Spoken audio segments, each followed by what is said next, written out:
son casi las 12, así que buenas tardes. Como saben, yo soy Ignacio. Si se preguntan por qué el pastor no está acá, el pastor está de viaje, va a estar predicando en una conferencia de pastores.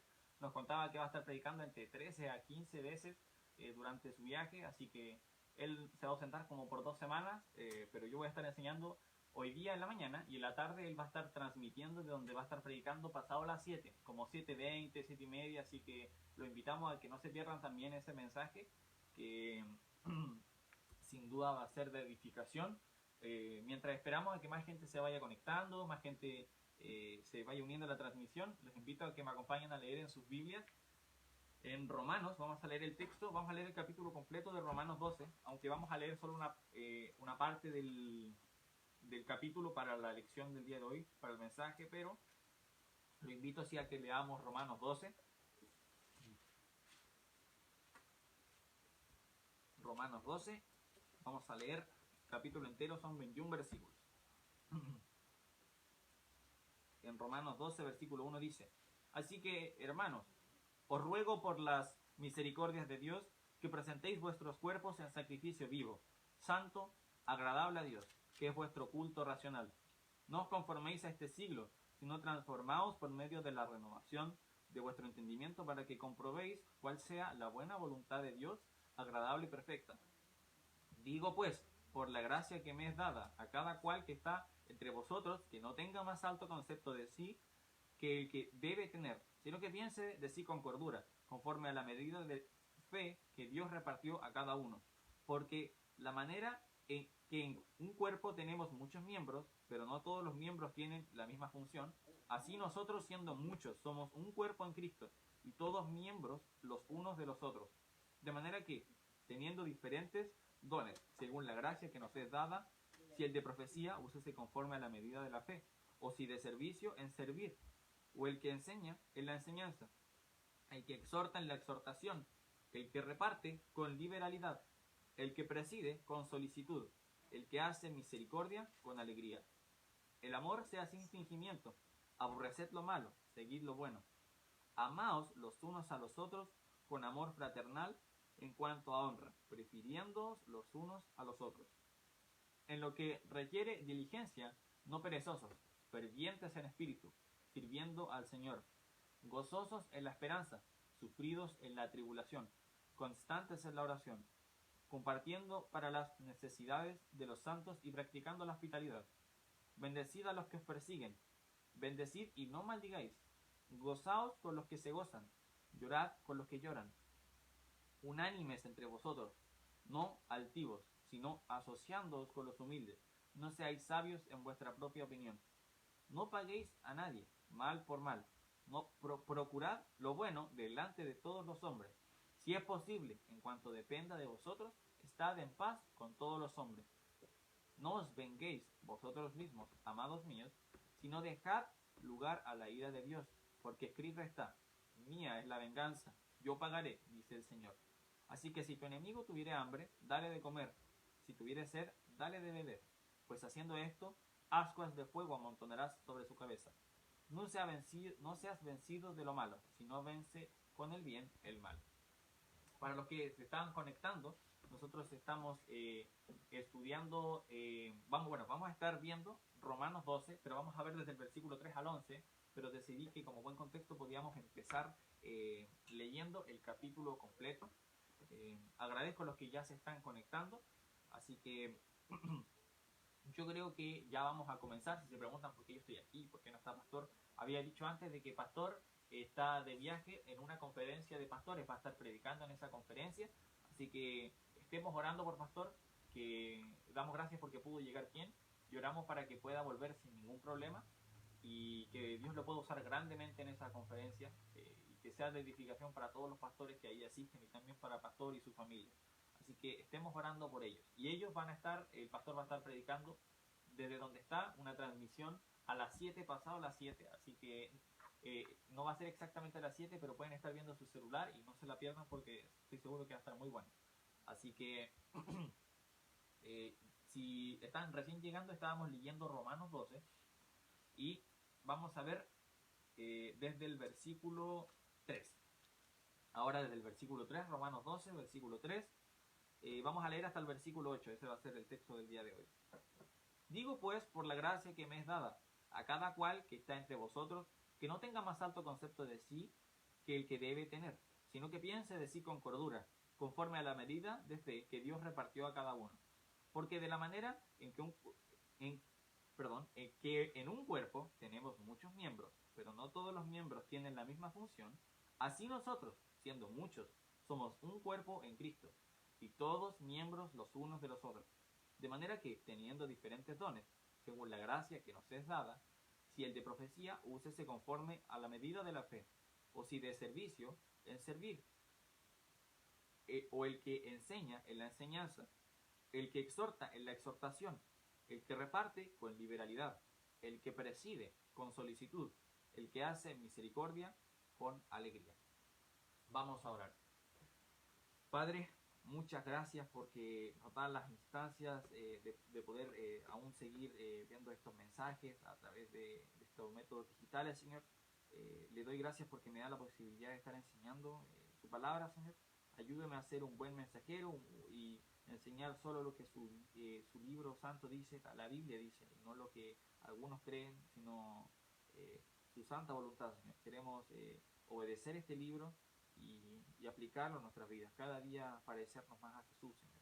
Damos gracias por la salvación que nos has dado y que ha sido a través del Evangelio, Señor. Gracias por su Hijo Jesús, que un día vino a la tierra y pagó el precio por nosotros, Señor. Y si uno cree en eso, puede tener vida eterna, Señor. Damos gracias por eso. Y oro para que las personas que estén escuchando, Señor, puedan prestar atención al mensaje y les sea de edificación. Damos gracias por todo y oramos todo esto en el nombre de nuestro Señor Jesús. Amén.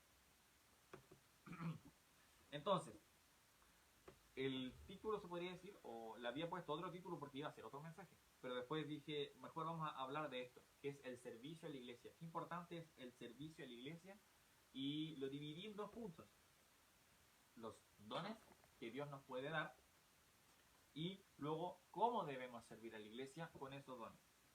Entonces, en el versículo 3 empieza con algo que yo opino que es muy bueno para hablar sobre el servicio a la iglesia, y es como con una dosis de humildad. Antes de empezar a hablar de cómo debemos servir a la iglesia, de que mucha gente es muy habilidosa en otras cosas y Dios da dones a esas personas, empieza hablando de la humildad. Dice en el versículo 3, digo pues, por la gracia que me es dada, a cada cual que está entre vosotros, que no tenga más alto concepto de sí que el que debe tener, sino que piense de sí con cordura, conforme a la medida de fe que Dios repartió a cada uno. Y fue algo muy, muy importante, y este versículo no está puesto aquí al azar, sino que nos damos cuenta de que antes de hablar de dones, el versículo nos empieza hablando de humildad. Y nunca olvidemos de que estos dones que van a ser mencionados anteriormente no son mérito nuestro, sino que es algo que Dios nos ha dado, y que nos ha dado con un propósito, que es servir en la iglesia. Entonces, eso es muy importante, y es siempre bueno aterrizar, no tener un concepto más alto de nosotros del que deberíamos tener, sino que dice que pensemos de nosotros con cordura. Eso quiere decir de manera racional, lógica, no decir, oh, soy el mejor en esto, wow, qué seco soy, qué harían sin mí, sino ser realistas, ser humildes y darnos cuenta de que todo lo que podemos hacer bien, se podría decir, es solo gracias a Dios. Y luego nos da una lista de dones. Y, por ejemplo, el primero, vamos a ver el primero. En el versículo 6 dice, si el de profecía, úsese conforme a la medida de la fe. La profecía. El profetizar puede ser definido como proclamar la palabra de Dios. Entonces, en el Antiguo Testamento, por ejemplo, había profetas que decían cosas que iban a pasar en el futuro, y muchas veces comenzaban diciendo cosas como, así ha dicho Jehová, porque era la palabra de Dios. Lo que iba a pasar era la palabra de Dios. Un ejemplo bueno, si me pueden acompañar en sus Biblias al libro de Jonás. Yo estuve enseñando acerca de Jonás 2 veces, y veamos en el libro de Jonás, y vamos a ver cómo predicaba Jonás. Jonás no quería predicar a los nínives. Para los que quizás no conozcan la historia, no quería predicar a los nínives, y huyó de Dios, y luego es comido por un gran pez, y después de orar a Dios es escupido, y luego sí obedece a Dios de ir a Nínive y predicar contra esa ciudad, porque era una ciudad muy mala, y los de Nínive se arrepienten. Entonces, en el versículo capítulo 3, versículo 4 del libro de Jonás, Dice, y comenzó Jonás a entrar por la ciudad. Caminó de un día y predicaba diciendo, de aquí a 40 días Nínive será destruida. Y los hombres de Nínive creyeron a Dios y proclamaron ayuno y se vistieron de cilicio desde el mayor hasta el menor de ellos. Entonces vemos de que Jonás, el profeta Jonás, estaba prediciendo el futuro. Estaba diciendo, de aquí a 40 días Nínive será destruida. Pero hoy en día ese tipo de profecía ya no está vigente. Un versículo que nos habla de eso es 1 Corintios 13, versículo 10. Lo vamos a ver después porque o es el 8 creo, pero lo vamos a ver luego porque vamos a leer 1 Corintios 13 más adelante. Así que lo dejo para después. Nos habla de que cuando venga lo perfecto, cesarán las profecías y cesarán las lenguas. Dice que lo que es en parte se acabará. ¿Y qué es lo perfecto? Nosotros lo entendemos como esto. Esto es lo perfecto, la Biblia. Con esto no necesitamos más profecía, no necesitamos más lenguas porque tenemos el instrumento perfecto para predicar el Evangelio. Nosotros sabemos que las señales que por ejemplo hizo Jesús y los discípulos era para convencer a la gente de que Jesús era Dios, de que Él era el Cristo, el Salvador. Pero ahora que la Biblia está completa tenemos este libro para poder enseñar eso. Entonces, ¿cómo podemos profetizar, entre comillas, el día de hoy? Porque el profetizar, como habíamos dicho, puede ser definido como proclamar la palabra de Dios. Entonces, nosotros no podemos ver el futuro, pero sí podemos proclamar la palabra de Dios cuando hablamos de la Biblia. Cuando le enseñamos a alguien de la Biblia, cuando estamos predicando el Evangelio a otras personas, es muy importante que nosotros sigamos siendo profetas en ese sentido de proclamar la palabra de Dios. Incluso en pandemia es importante. Quizás no tenemos tiempo a veces, pero por ejemplo hay herramientas muy buenas que nos ayudan en eso, como los tratados. La idea es que el tratado sí no sea una excusa para no hablar con una persona, pero a lo mejor uno se encuentra con una persona, esa persona a lo mejor puede tener interés, pero esa persona no tiene tiempo. Dice, me tengo que ir. ¿Le puedo hablar de Jesús? No tengo tiempo. Y uno puede decir, bueno, te dejo un tratado.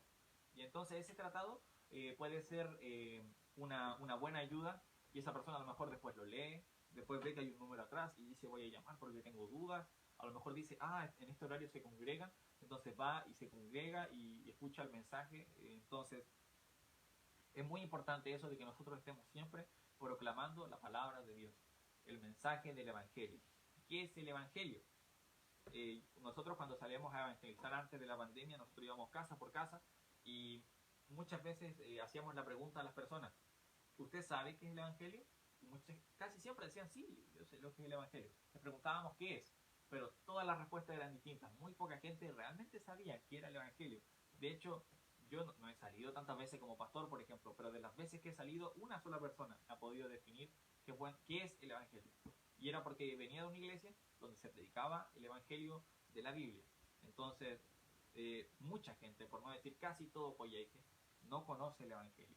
Y eso aplica a cualquier ciudad. Entonces tenemos que estar predicando el Evangelio. Evangelio significa buena noticia, o la buena noticia, o buen mensaje. Entonces, ¿cuál es ese mensaje? De que Cristo murió por ti y por mí y por los pecados de todos nosotros.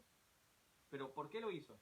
Nosotros hemos ofendido a Dios, nosotros hemos pecado, pero Jesús murió y pagó el precio por esa ofensa, porque la paga del pecado es muerte, y Jesús nunca pecó. Jesús, siendo Dios, vamos a ver también un poquito más adelante de que se rebajó a ser hombre, y fue 100% hombre, 100% Dios, y Él sin pecar murió en la cruz. Y Él murió no por sus pecados, porque Él no tenía pecado, sino que murió por su pecado, por el mío y por los de todos. Entonces, Él pagó ese precio. Y si una persona cree en ese acto, entiende que, wow, soy pecador y no merezco ir al cielo y no puedo salvarme por mi cuenta, pero alguien murió por mí. Entonces, ahí es donde uno puede obtener la vida eterna, cuando uno cree en Jesús y cree en el Evangelio. Entonces, el profetizar, nosotros cuando predicamos ese mensaje, cuando enseñamos de la Biblia, cuando incluso, por ejemplo, mucha gente, yo no lo hago personalmente, pero a veces hay gente que predica en las calles y enseña la palabra en las calles, eso también se podría considerar como profetizar. La siguiente palabra que tenemos es servir. Ser siervo es algo difícil y tiene que ver mucho con el versículo 3. En el versículo 6 dice, luego en el versículo 7, dice, o si de servicio en servir.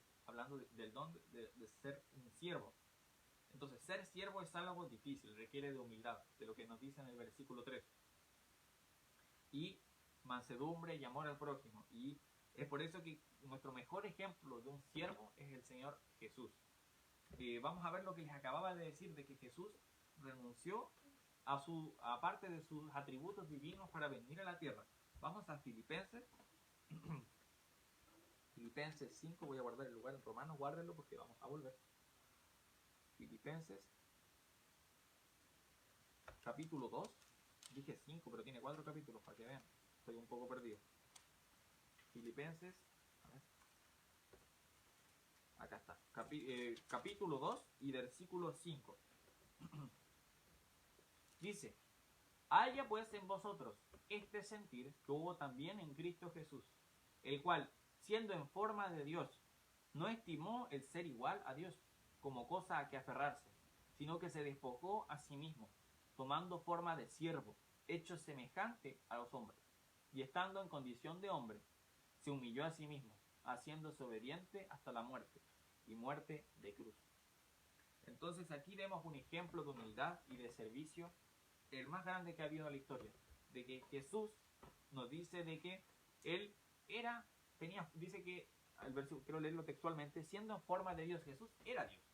Jesús, nosotros sabemos que hay muchos atributos, como por ejemplo la gloria de Dios, y vemos que en el monte de transfiguración, cuando Jesús revela toda su gloria, ellos quedan cegados por la luz. Hay muchos atributos divinos que los que Dios se despojó. De hecho, hay un término en la teología que se llama kenosis, que viene de la palabra despojó.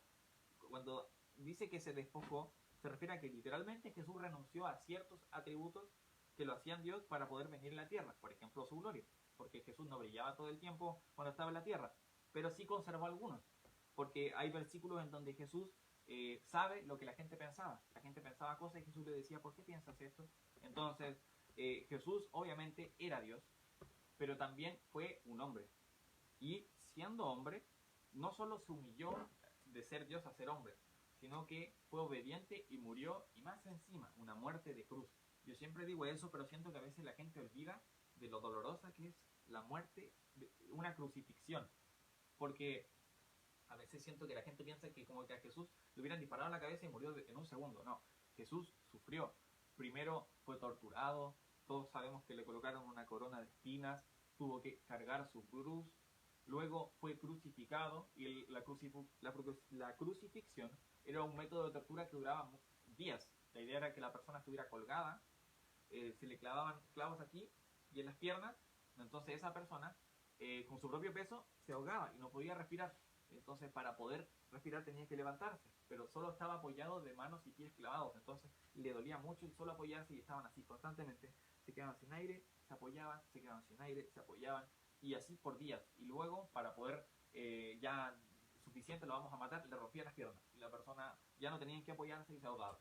Entonces era un método de tortura muy cruel, muy inhumano, y Jesús murió de esa manera.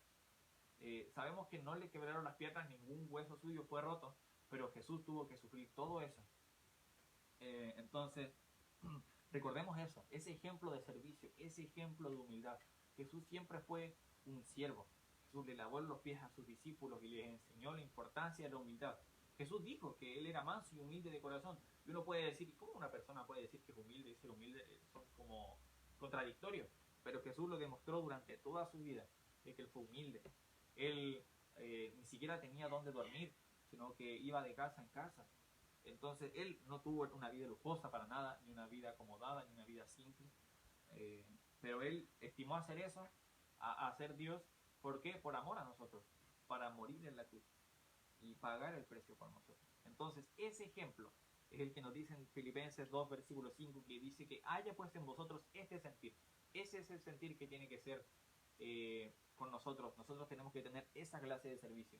Entonces estamos siendo desafiados grandemente a tener ese tipo de servicio. Es complicado, pero no es imposible. Tenemos que esforzarnos e intentarlo. Volvamos a Romanos 12 para ver la siguiente palabra. En el versículo 7 dice: o si de servicio, en servir, o el que enseña en la enseñanza, el enseñar. Ahora, hay que tener cuidado al leer este pasaje y tratar de, no hay que quitarnos responsabilidad que tenemos. ¿Por qué? Porque uno podría decir, bueno, ya que el enseñar es un don, hay gente que se le da mejor enseñar, hay gente que no se le da tan bien enseñar, entonces yo soy malo enseñando, así que no voy a discipular, no voy a predicar el evangelio, porque yo no soy bueno enseñando, que lo hagan los hermanos que son buenos, porque a mí nunca se me ha dado. No, de eso no habla este versículo. Nos habla de enseñar, por ejemplo, algo como en los días de hoy, a lo mejor en una clase de niños, enseñar a jóvenes, a lo mejor predicar. De eso nos está hablando este versículo. Pero ¿saben qué? El hacer discípulos, el predicar el evangelio es la gran comisión. Y esa fue dada a todos los cristianos. Entonces aquí nadie se salva. Si usted es salvo, pero no es bueno enseñando, no quiere decir de que no puede discipular a alguien. Pero si una persona tiene el don de enseñar, va a ser capaz de explicar a lo mejor a los niños de manera más didáctica, los niños le van a entender mejor. Muchas veces la gente tiene esa habilidad. Por ejemplo, menciono a hermano Alexis que es un gran profesor, nos ha ayudado ahora con las clases de niños virtuales, hemos estado grabando algunas clases y ha sido de mucha ayuda, y uno puede ver en él ese don de la enseñanza, donde él es muy bueno enseñando, es muy didáctico, y sabe cómo tratar con los niños. Él es profesor, así que él tiene experiencia en el tema también. Así que uno puede ver de que hay personas de que se les da mejor enseñar y otras personas que no, pero eso no nos quita ninguna responsabilidad. Tenemos que seguir predicando el evangelio y haciendo nuevos discípulos. Una vez una persona es salva, ha creído en el evangelio, ese no es el final, es recién el comienzo. Tenemos que comenzar a enseñarle lo que la Biblia enseña. El siguiente paso es el bautismo. El bautismo no nos salva de nada, no nos lava los pecados, pero sí es un paso de obediencia que Jesús también hizo. Es una buena obra. Entonces nosotros sabemos que no somos salvos por obra, pero es una buena obra que nos ayuda a formar parte de un cuerpo que es la iglesia. De hecho, un texto muy bueno que habla sobre el bautismo es Hechos. ¿Me pueden acompañar a Hechos? Creo que es 16. No lo tengo en los apuntes, pero nunca sobra leer este texto. A ver.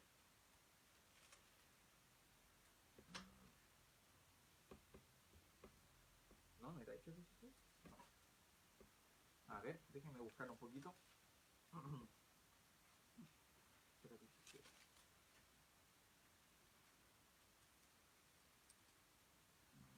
No. A ver.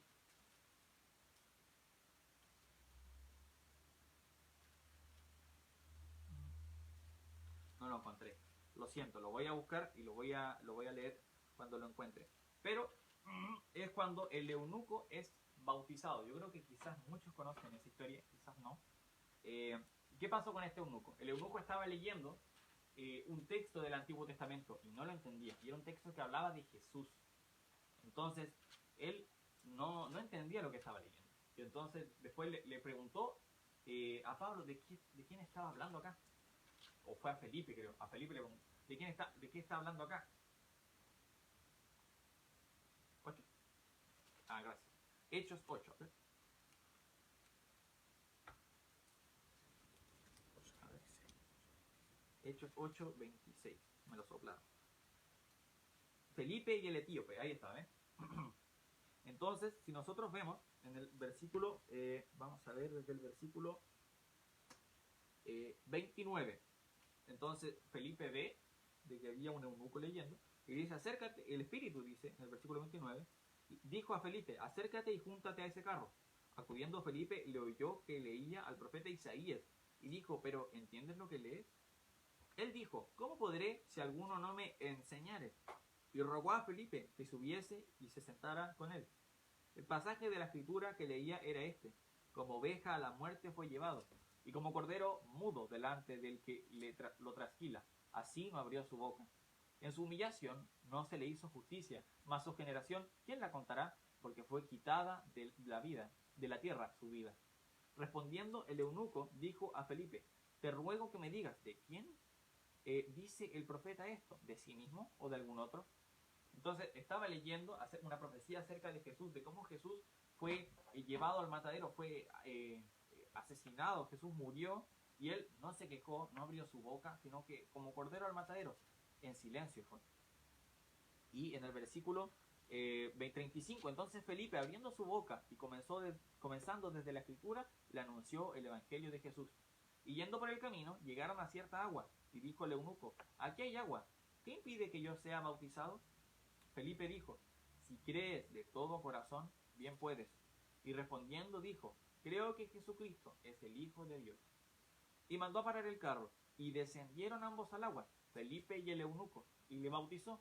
Cuando subieron del agua, el Espíritu del Señor arrebató a Felipe, y el eunuco no le vio más, y siguió gozoso su camino. Entonces, vemos aquí mucha información. Primero, Felipe le enseñó, porque él decía: estoy leyendo, pero no hay nadie que me enseñe. Nosotros podemos enseñar a la gente, aunque quizás no se nos dé tan bien enseñar, nosotros sí podemos enseñar el Evangelio, eso no es una excusa. Nosotros vimos en Instituto Bíblico de que una de las excusas que daba la gente para no predicar el Evangelio es que yo no tengo el don de predicar el Evangelio. No, no existe ningún don que diga que algunos pueden predicar el Evangelio y otros no. Todos podemos predicar el Evangelio. El pastor sí, pero si usted es un hermano de la iglesia, también tiene que estar predicando el Evangelio. Después vemos el bautismo. El eunuco le pregunta, aquí hay agua, dice.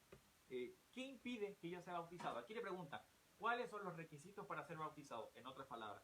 Y entonces Felipe le dice: si crees de todo corazón, bien puedes.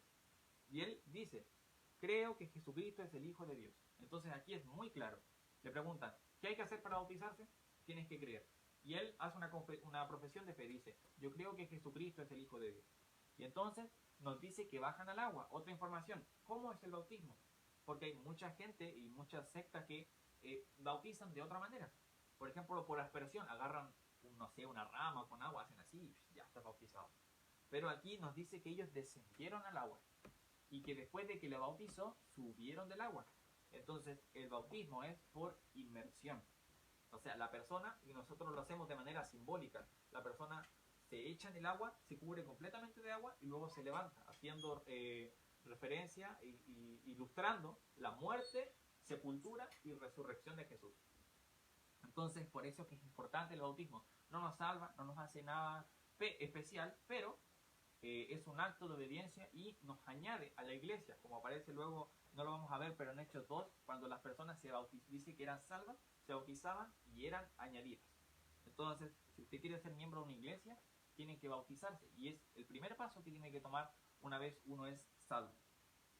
Entonces vimos el profetizar, servir, enseñar, y ahora volviendo a Romanos,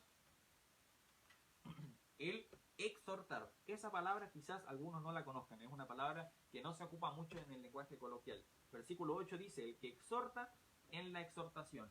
¿Qué es exhortar? Esta palabra significa incitar a alguien a hacer algo bueno. Entonces, cuando por ejemplo uno le da ánimos a una persona y dice: lo que estás haciendo es muy bueno, sigue haciéndolo, eso es exhortar.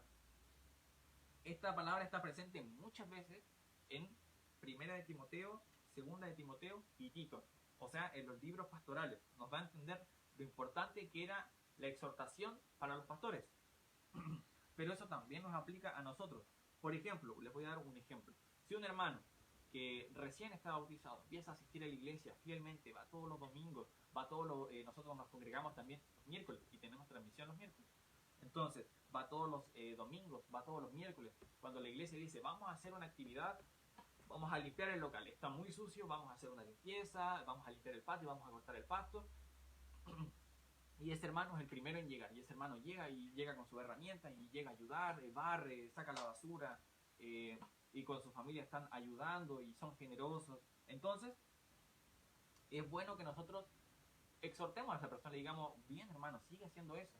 Y la exhortación también va cuando una persona no está haciendo algo bueno, está haciendo algo que no está bien, como por ejemplo el caso contrario, una persona que no está asistiendo a la iglesia y esa persona necesita primero explicarle: lo que estás haciendo no está bien, pero ser exhortada, tienes que congregarte, tienes que empezar a asistir.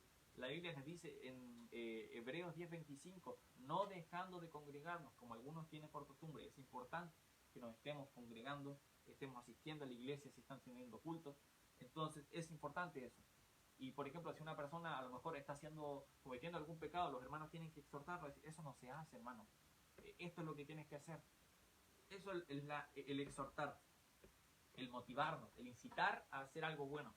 Entonces hay personas que son mejores en eso que otras, que tienen el don de la exhortación, que se podría decir de que motivan mucho, que nos dicen, hermano, y nos empiezan a hablar y nos dicen, por ejemplo, me alegra que estés viniendo a la iglesia y que tu familia está asistiendo, y uno se motiva más. Eso es muy bueno, eso es muy sano, y es importante que nos estemos motivando los unos a los otros. Como muchas veces habla la iglesia unánime, que significa en un mismo sentir, un mismo ánimo.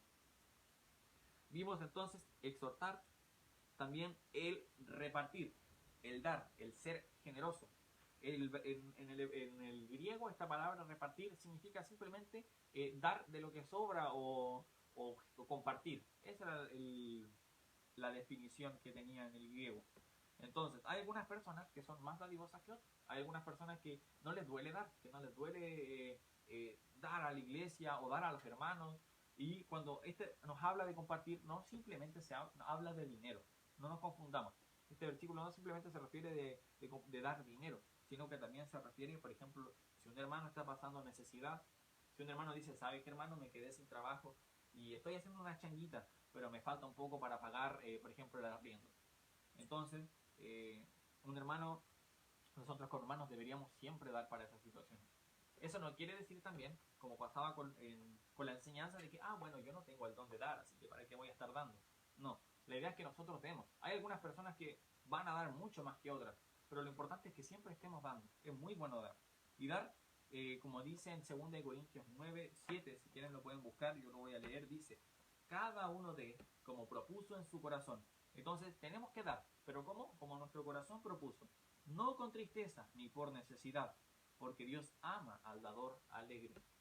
Tenemos el ejemplo, por ejemplo, iba a decir, de cuando estaban construyendo el tabernáculo y pidieron materiales y el pueblo de Israel dio de manera generosa, y la gente, y nos habla de que, por ejemplo, a las mujeres que daban, dice que las que eran sabias de corazón daban. Entonces, el dar es sabio.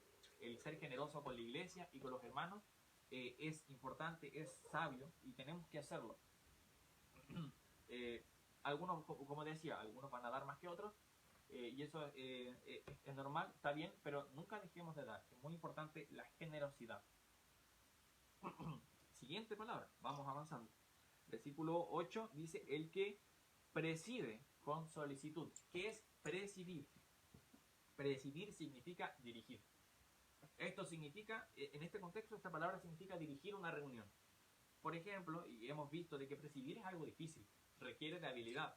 Yo creo que más de alguno ha visto cómo han sido las sesiones de la Convención Constitucional, algunos también han visto cómo funciona el Senado, y eso requiere una dirección estricta, son órganos con mucha gente, entonces es algo complicado, pero no imposible. Y hay algunas personas que tienen más facilidad que otros para dirigir. Entonces, también esto significa, quizás yo no sirvo para dirigir en la iglesia, porque hay algunas iglesias que, por ejemplo, este hermano va a dirigir el culto, entonces el pastor predica, pero el hermano está, por ejemplo, diciendo ahora vamos a cantar, pase el hermano que dirige los cantos, después ahora vamos a dar los anuncios, el hermano da los anuncios. Entonces hay muchas funciones, como decía en el inicio, en el versículo 4, así como un cuerpo tiene muchos miembros, pero todos son distintos, así es la iglesia. Por ejemplo, mi mano me ayuda para tomar mis cosas, para tomar los apuntes con los que estoy enseñando, mi ojo me sirve para ver, y aunque suene súper obvio, hay que tener esa mentalidad cuando pensamos en la iglesia.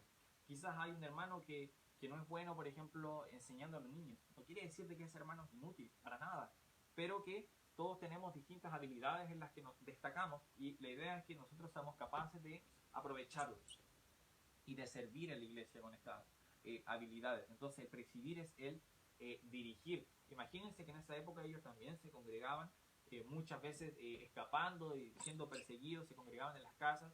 Entonces tenía que haber alguien que estuviera dirigiendo, que estuviera presidiendo y viendo, bueno, hermanos, vamos a conversar sobre tal cosa, o por ejemplo, ahora el hermano, no sé, imagínense, estaban con Pablo, el hermano Pablo va a enseñar.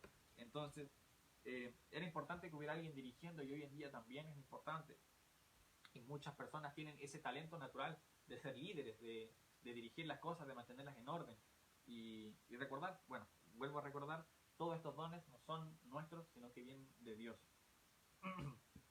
El último que se menciona, versículo 8, el que hace misericordia con alegría. ¿Qué es la misericordia? La misericordia es el quitar el castigo merecido. Cuando una persona tiene un castigo o una falta y va a recibir algo, pero no lo hace y lo quita, eso es misericordia. Por ejemplo, le voy a dar un ejemplo cotidiano. Usted va manejando y no tiene los papeles al día. Y lo detienen porque está manejando y le dicen, a ver, me pasa su licencia, me pasa los papeles del vehículo y de repente sabe que la revisión técnica no está al día. Entonces, según la ley, deberían cobrarle una multa. Pero ese carabinero ve que a lo mejor se venció ayer y no quiere castigarlo. Entonces dice, bueno, voy a pasarlo por alto esta vez. Esta vez no lo voy a hacer. Así que eso es el hacer misericordia, el quitar un castigo que era merecido. Entonces, por ejemplo, el mejor ejemplo de misericordia que tenemos es nuestro Señor. Él tuvo misericordia con nosotros. Nosotros merecíamos el castigo y eso es algo que hay que recordar muchas veces. Quizás cuando algunas, sobre todo iglesias más modernas, no les gusta hablar de pecado, porque a la gente no le gusta escuchar de que es pecadora. Pero es un hecho, nosotros hemos ofendido a Dios, nosotros merecemos el infierno y eso no hay que tener miedo de decirlo.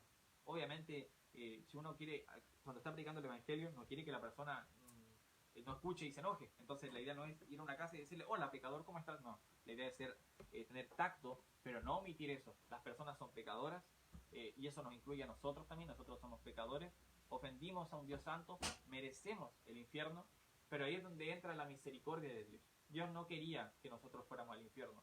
En 2 de Pedro 3, creo que es versículo 9 o versículo 10, nos habla de que la voluntad de Él es de que todos procedan al arrepentimiento. Él no quiere de que nosotros vayamos al infierno.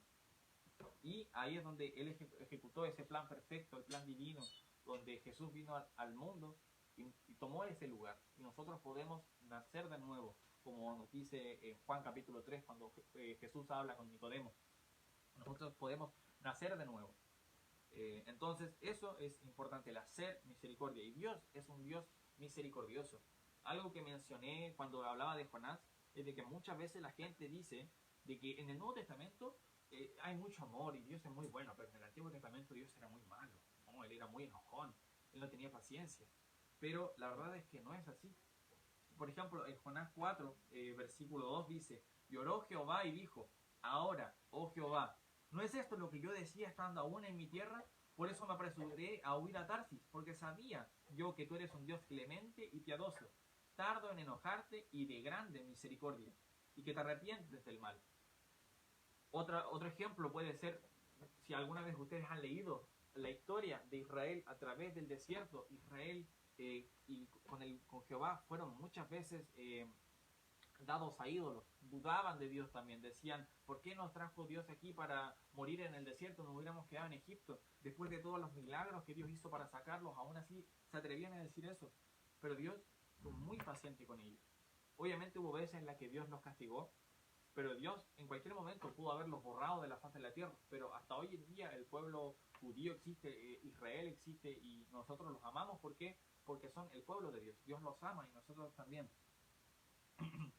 Entonces, Dios no es un Dios enojón, Dios no es un Dios de temperamento corto, chispita como podríamos decir, sino que Él es tardo en enojarse y de gran misericordia. Entonces vimos los dones que tenemos, que algunas personas tienen, los miembros de la iglesia, y cómo debemos servir. Eso está en los versículos siguientes. Si vemos en el versículo 9, dice, el amor, menciona el amor después de todo esto, sea sin fingimiento, aborreced lo malo, seguid lo bueno, amaos los unos a los otros con amor fraternal, en cuanto a honra, prefiriéndoos los unos a los otros, en lo que requiere diligencia, no perezosos, fervientes en espíritu, sirviendo al Señor. Entonces nos habla del amor, que muchas veces hay capítulos en la Biblia que tienen nombres o son conocidos por hablar de tal cosa. Por ejemplo, el pastor mencionó un poco de esto cuando dijo que Hebreos 11 es el capítulo de la fe, porque tenemos toda esta gran lista de hombres de la fe que nos hablan sobre cómo tenían fe en Dios, por ejemplo, Moisés, Abraham, etc. Ese es el capítulo de la fe. Si nosotros pensamos el capítulo donde nos habla de nacer de nuevo, ese vendría a ser Juan 3, cuando Jesús habla con Nicodemo, le explica el nacer de nuevo, Nicodemo no entiende, dice, ¿cómo voy a nacer de nuevo? Voy a entrar en el vientre de mi madre. Y ahí es donde le dice, no se trata de eso, sino que lo que es nacido de carne, carne es, lo que es nacido de espíritu, espíritu es. y le explica de que el nacer de nuevo es creer en el Evangelio, porque una vez una persona es salva, es una nueva criatura. Las cosas viejas pasaron y aquí todas son hechas nuevas. Entonces, ese puede ser el capítulo del nacer de nuevo. ¿Y cuál es el capítulo del amor? Está en 1 Corintios 13, y si me pueden acompañar, vamos a leer un poco estas características del amor. Es un pasaje que quizás muchos conocen, pero nunca pasa de moda, se podría decir. Siempre es bueno leer este pasaje. 1 Corintios 13. Nos da una descripción del amor. En el versículo 4 dice, el amor es sufrido, es benigno, el amor no tiene envidia, el amor no es jactancioso, no se envanece, no hace nada indebido, no busca lo suyo, no se irrita, no guarda rencor, no se goza de la injusticia, más se goza de la verdad.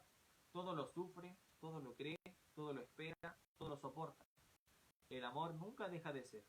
Y acá es donde mencionaba esto, pero las profecías se acabarán y cesarán las lenguas y la ciencia se acabará, porque en parte conocemos y en parte profetizamos.